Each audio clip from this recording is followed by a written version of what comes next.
All right, fellas, we are live on the podcast.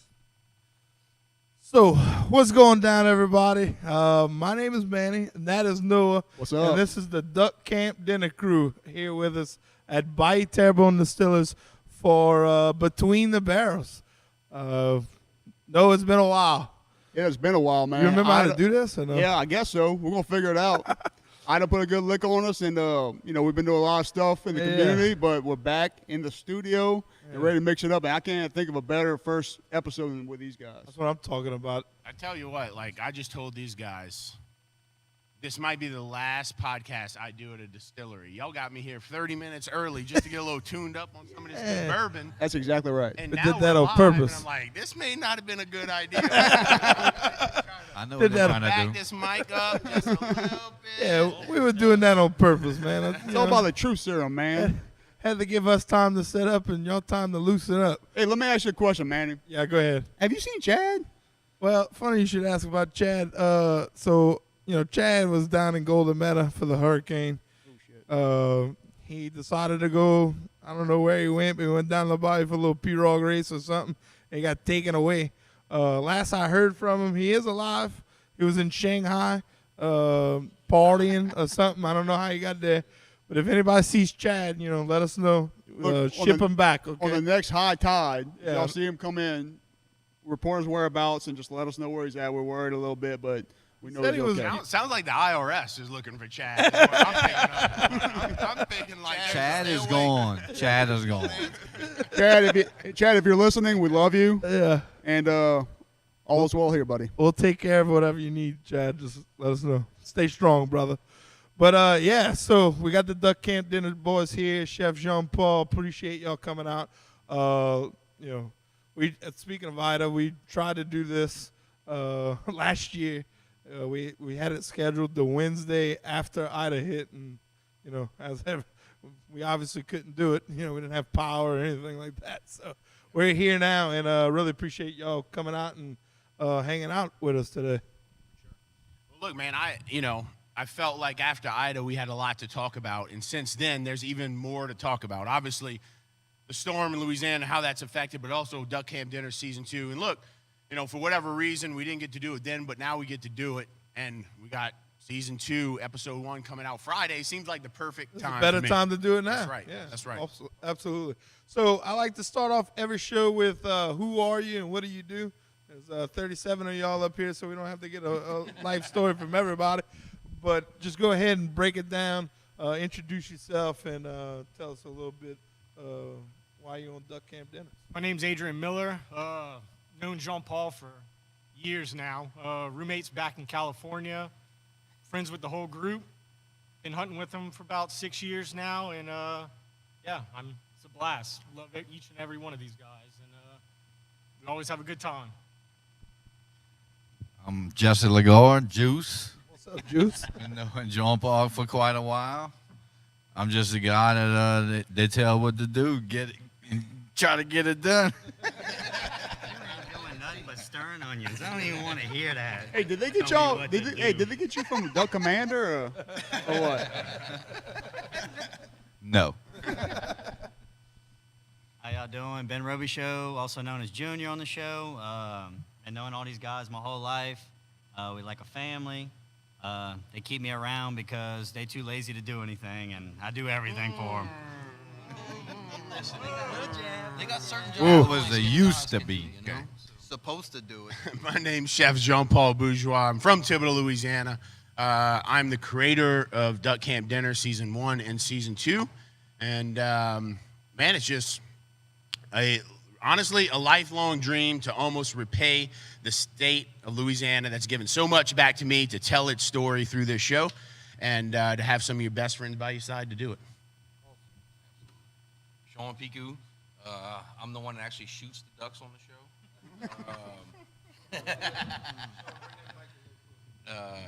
And been hunting with these boys for a while. Me? Short and sweet, he said.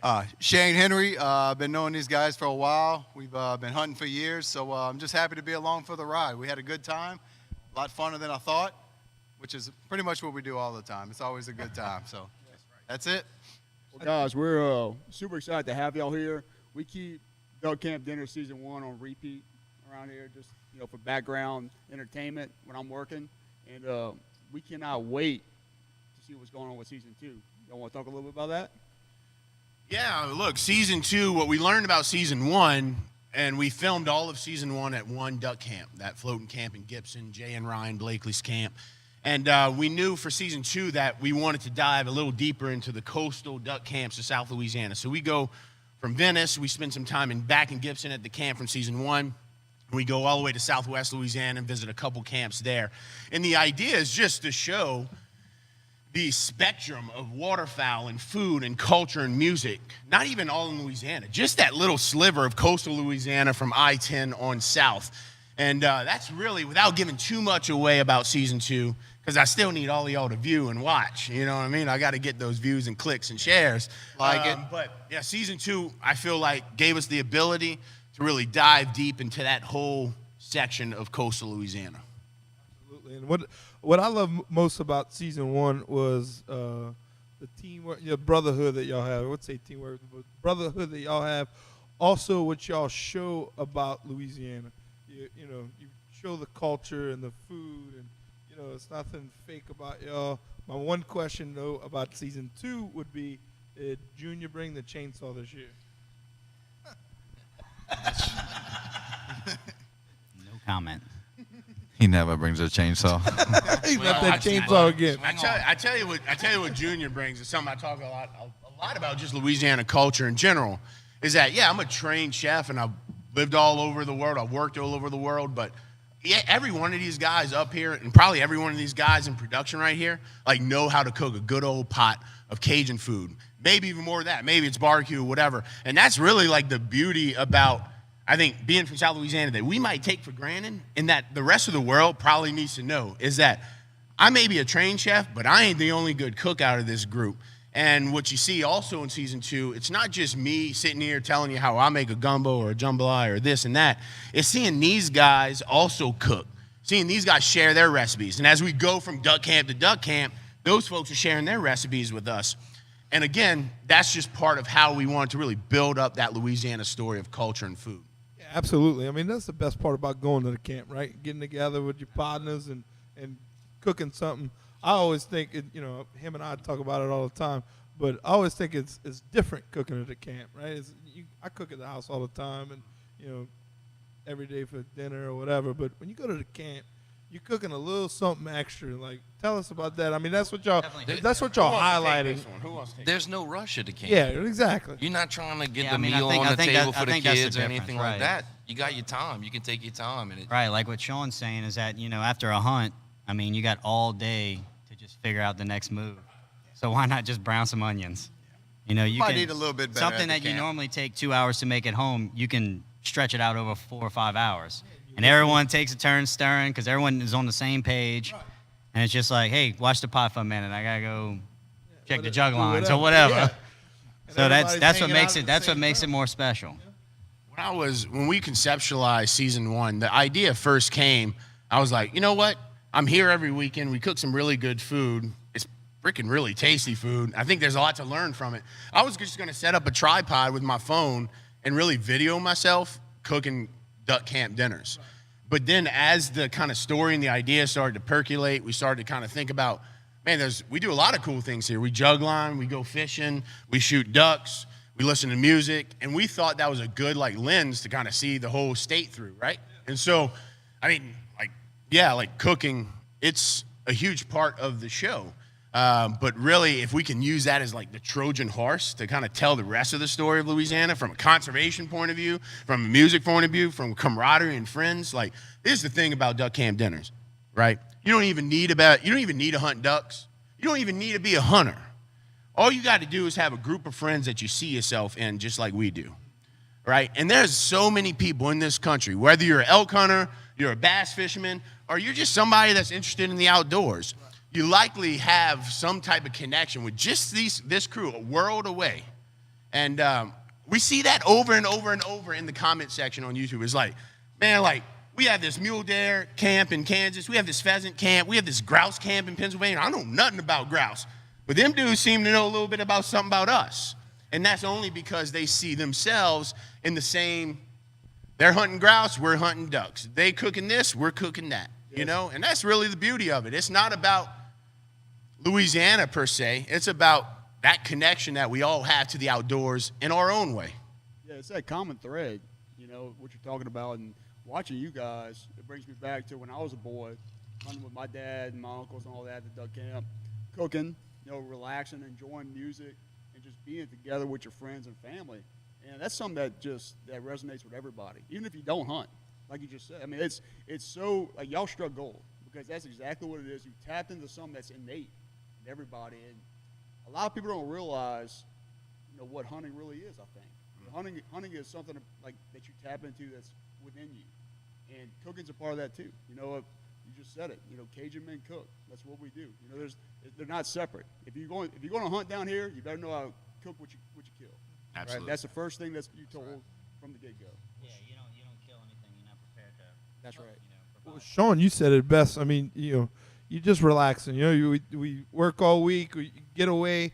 You know, as much as we love our wives and kids and everybody else, it's good to just go do that, hang out with your partners, and for a few hours, you ain't got to worry about that cell phone ringing. You ain't got to worry about work. All you worry about is not burning them damn onions. That's it. You know, Number one true. importance. And you got a lot of work that goes into it too. You know, not everybody's cut out to wake up at 3:30, 4 in the morning and get out there and grind. And Especially we've been drinking the and night go to before. bed at you know, Well, we might 2 do in a the little morning. bit. You know? it takes a special breed to really be committed to actually going hunting and doing what we do.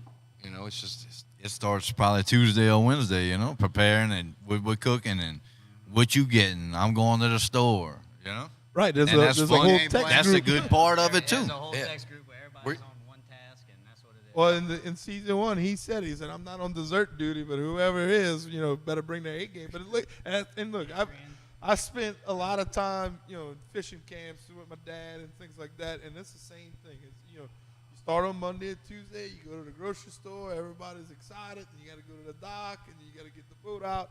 I mean, y'all hitting it on the head with everything. Like you said, it resonates with all of us. Just don't be the guy that comes up unprepared, huh?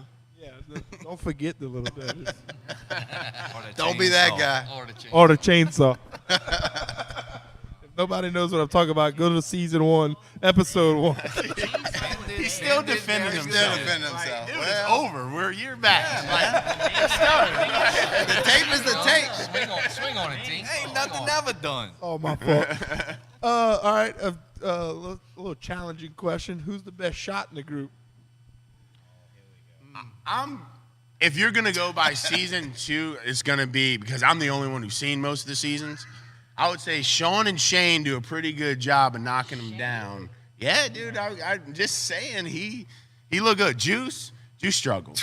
And Benner's not Now there was extenuating. About there was that hunt. extenuating- there was They ex- put me in some very bad situations. yeah, there was this extenuating Y'all gonna see circumstances. this. The fact that we wouldn't even shoot until you killed I'm the gonna buck. say no BS. Sean's a hell of a shot. You are a good shot, Sean. I give you that. Me, I'm gives not it a to great. himself. I'm not a great shot. I just kind of lean into the fact that I'm not a great shot, and it's like I just like to hunt, man. I'm just here to have fun and cook.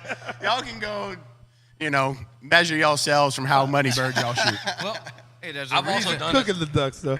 also There's a done this reason lot why I longer like than a most. lot of brush. Right? You gotta get get 'em closer, close. huh, Bo? Get them to land, huh, you? Need a layup. Hey, be cool. They coming. The guy that Yeah, dude, I ain't missed too many water shots. I'm just gonna say that. Get them close, be good. it's the guy that Noah thought was from 6 to Duck 6 on Command water as the shot. worst shot. Who would have thought? That's why Jesse spends so much time brushing all the time. Yeah, Can't yeah. shoot him. Gotta get 'em in real The hard. truth It's got to comes- be right I'm always there. worried about my guests all the time. the truth comes out. Now I know I noticed in the show, and I kind of like that y'all do that, but y'all don't pay attention a whole lot about who's shooting what and the guns y'all are shooting, things like that. That a lot of hunting shows go towards, and it makes it better for somebody that doesn't hunt. You know, you can go hang out and watch the show, and you know, just kind of enjoy it. Do y'all pay attention to that, or y'all do that on purpose, or not really? Behind the scenes? Right. Oh, yeah. Yeah, a lot of shit Trash talk. We got a lot of talking going on Behind the behind scenes, the scenes. anything goes. But we shoot the ducks we got. Yeah, And it is what it is. I mean, you talking from like I shoot a Benelli or I shoot a Winchester, I shoot this, I shoot. I think we have sponsors that no doubt support us. There's no doubt about that. Like Junior alludes to it in season 2, where he's like, we don't have a folding table, we got $5,000 worth of Yetis in this thing. Like, okay, like Yeti's a sponsor, we get it. But I think it's much more impactful to a consumer to say like, look, we wouldn't have used Yeti if we didn't actually believe in it. We wouldn't have used a certain camo or this or that if we didn't actually really believe it. We don't need to go out and say, this is what we're wearing and this is why, because the fact that we're being a part of this, being authentic, that speaks for itself. At the end of the day, we want it to be authentic. That was our North Star. That's what we like. That's why we didn't script anything. We didn't even have episodes. We didn't even know how many episodes would be in season 1. We didn't know that for season 2 until like 1 week ago. Because we film everything. We film every interaction. We film the behind the scenes. Some of it we can't use because we just literally can't use it.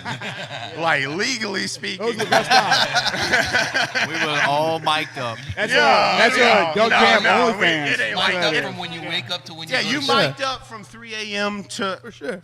So Things you get set. inevitably get things on there. And we just wanted to really... My elevator pitch on season 1 was the life cycle of the duck camp through the food we eat and the people we share it with. Which is why in season 1, we went to Rouse's, and at the end of the season, we finished at my parents' house cooking catfish. My dad cooked, because that was the life cycle. Getting it from Rouse's, going to the grocery store, going to Bourgeois, doing this and that at the camp, and coming back with something to share with the people that wasn't at the camp. And if you think about that, that's the circle. That's the circle you're trying to fill every time we go out into the field. It's not just share it with the people that are there, but better come home, make a gumbo. Bring some meat home. Yeah, Put it in the bring freezer. meatballs, put it up. Been to the grocery lately? Make it for your family. Expensive. Like, we all know the Expensive. deal at the Your mom and grocery dad store. appreciate Nobody it. wants to go buy steak and chicken right now. Go hunt. Well, look, Go you fish. Respect it. You ain't getting poodoo at the grocery store. Got that And right. what I love, Jean Paul, is when you talked about in season 1 about how some people look at you a little funny, say, I'm eating a poodoo gumbo.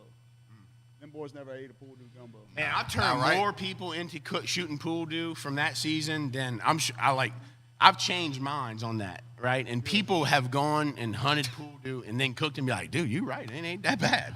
Like, we got a bad duck hunt. That's Look at it, right? population I'm now. gonna go shoot me a dozen pool do and at least have some meat to bring home. You know? The great thing is, it's what you have available, right? You cooking what you can kill, right? And then my favorite gumbo is a pool do, oyster, and sausage gumbo. Ooh, And guess amen. what? He cooked that for Oysters, bro. Christmas last year. That Right. shit was delicious. Oysters, you get them in the wintertime. Pool do, you get that in the wintertime.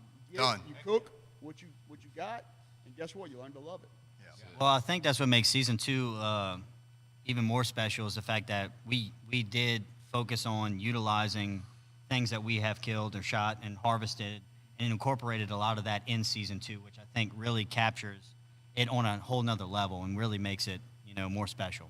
Yeah, and that goes back to that authenticity.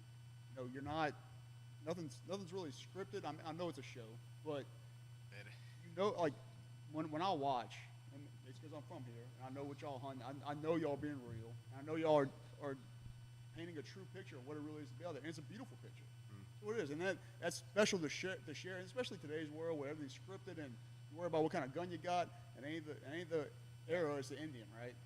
Yeah, let me Y'all look. using the stuff that y'all actually use. How many people out there watching this podcast from today on to the end of whatever are Louisianans and mostly probably at your time saying, man, I am tired of looking at this and that and people characterizing our culture, our people, and so on. I was fucking sick and tired of it. Negatively. And negatively, of course, almost always, are in a way that make us, A bunch of water boys. yeah, whatever. No, huh? Man, I got tired of it. And so we looked at Duck Camp Dinners, not only to tell our story, but again, I keep saying this, to tell all of Louisiana's story.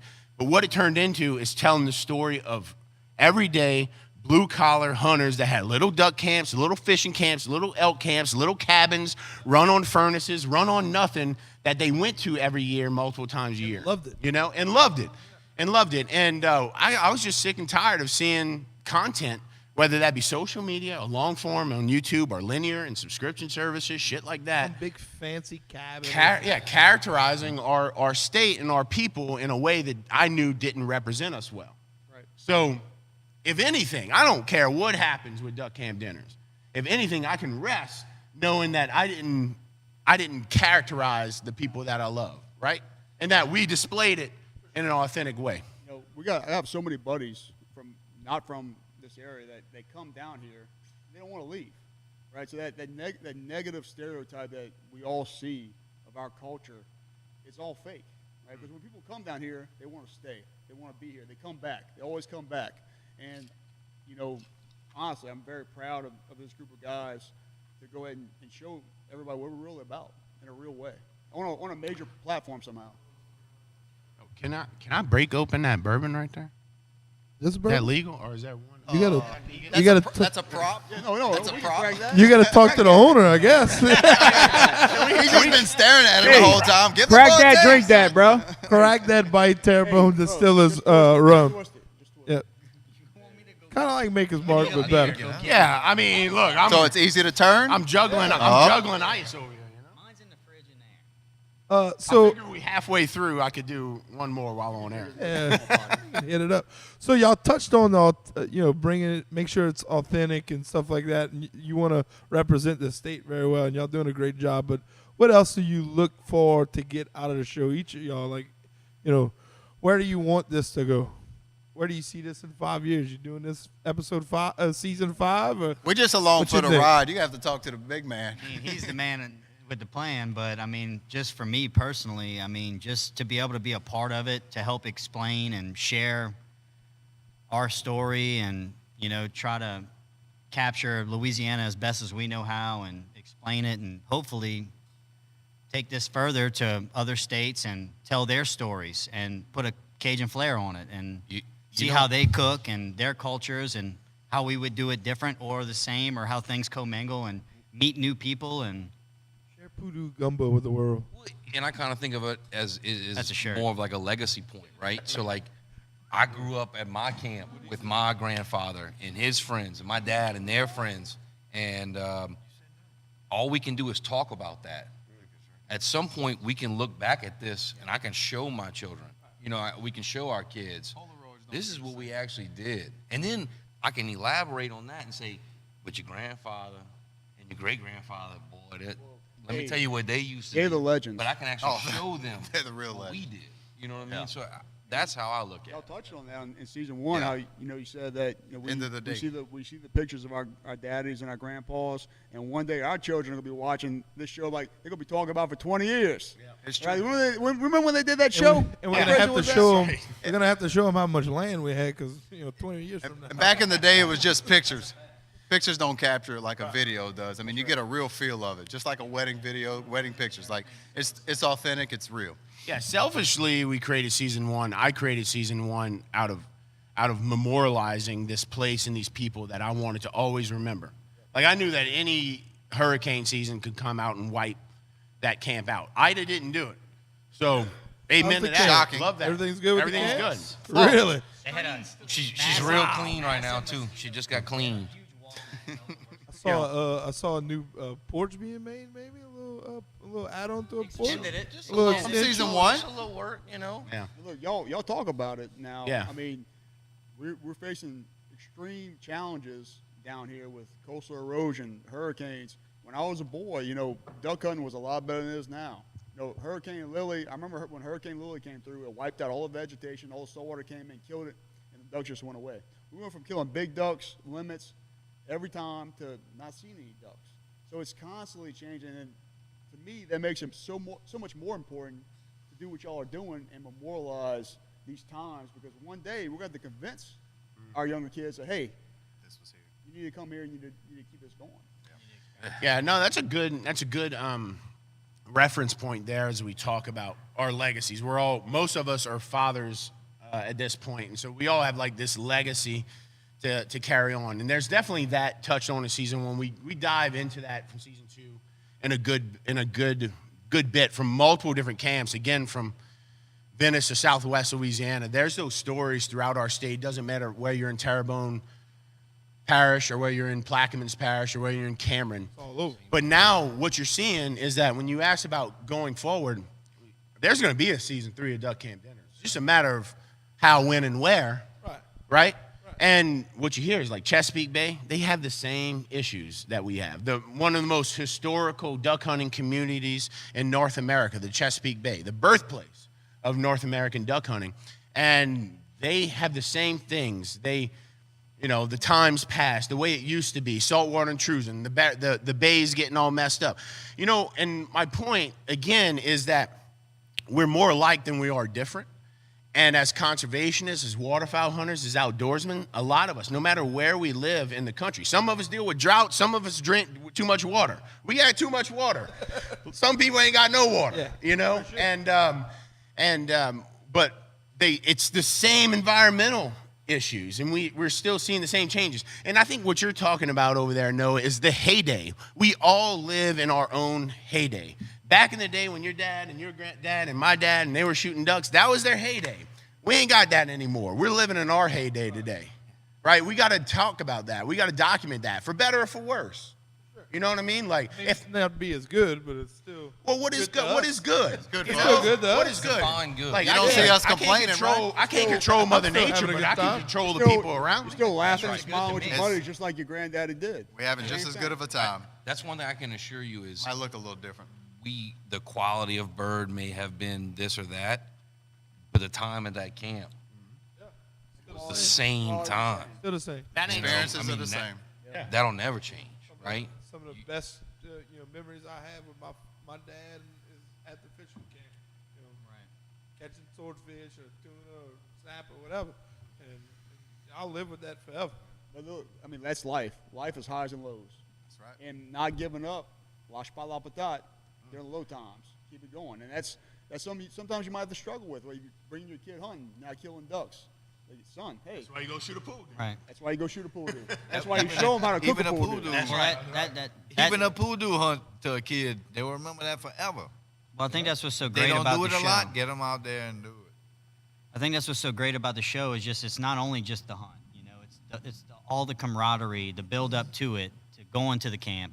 It's not just a hunting show. It's not just a cooking show. It's not just a bunch of goobers hanging out together, having a great time. Kind of I mean, is what it's. But I mean, that's part of more it. so that than anything else. But it That's a good captures- part of But it. it captures everything, Yeah, for sure. It kind of just brings it all together and just really captures the whole essence of going to the camp. Well, I don't see much, many hunting videos or hunting podcasts or fishing podcast, anything. You started off, you packing up, right? Season 1, you started packing your car up, and then you meet everybody. Well, first you went to the grocery store, right? Yeah. You got to get to all the groceries and everything. Like you're saying, you started at the beginning and you went all the way through it to where you ended up back at your parents' house. Yeah, look, this ain't a hunting show. No. This ain't a cooking show. This ain't a lifestyle show. This ain't a character show. This is just a real look into what we do. That's And it. it just Simple as happens that. to be pretty Simple as that. entertaining. Look, I think the thing is to touch on here is that every hunting show, we all grew up with them. We all love them. They all have their place. In fact, you go on YouTube, and when you go see a Kansas whitetail buck on YouTube, you know what's going to happen. I ain't seeing that. I ain't never seen those. 100,000 times. Night, night. That's so gun go shoot him a whitetail. That's a 10-point or better. Night. Night, big old spread. And we just thought if we really wanted to grow the sport of waterfowl hunting, did you know that there's only just about around 1 million duck stamps being sold in the whole country? 1 million. That ain't a lot. That's it? That's it. That's But it. that number would have been higher than Yeah, that. because you hang around duck hunters, and Right. everybody you know duck hunts, and everybody you know deer hunts and does this and that. But the majority of this country does not do what we do. You're not always going to go out and shoot a pile of birds. In fact, you rarely have these rainouts that YouTube shows. One back in the day, Oh. Saturday mornings. Back in the day. You can control who you with. You can control, and I believe that the way into growing the sport of waterfowl, to having more conservation, have more dollars being spent on the places that we love, is through the people that we love, sure. not the birds that we shoot.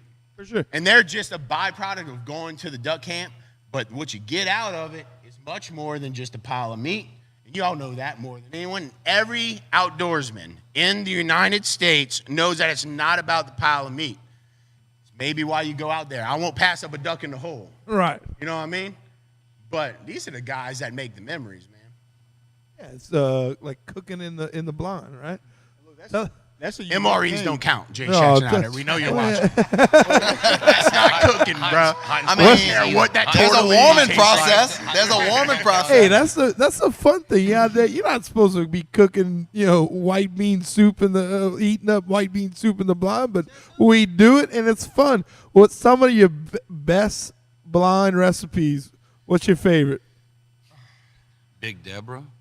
Big Deborah. Ooh, yeah. Little Debbie has never disappointed. Little Debbie is always on board. The big We're girl. still waiting for some sponsorship. Little Debbie comes in the small who packs, brings- and they got like 5 or 6 of them. Uh-huh. And then Big Deborah comes in the big packs, Family like style, 12 or bro. 14. Yeah, you know what yeah, I'm talking about? Oh, yeah, Big Who's Deborah. who jumbo, always has the best snack? Yeah, who's a snack guy? Blakely's the snack Who guy. brings the best snacks? But Jesse might bring the best snacks.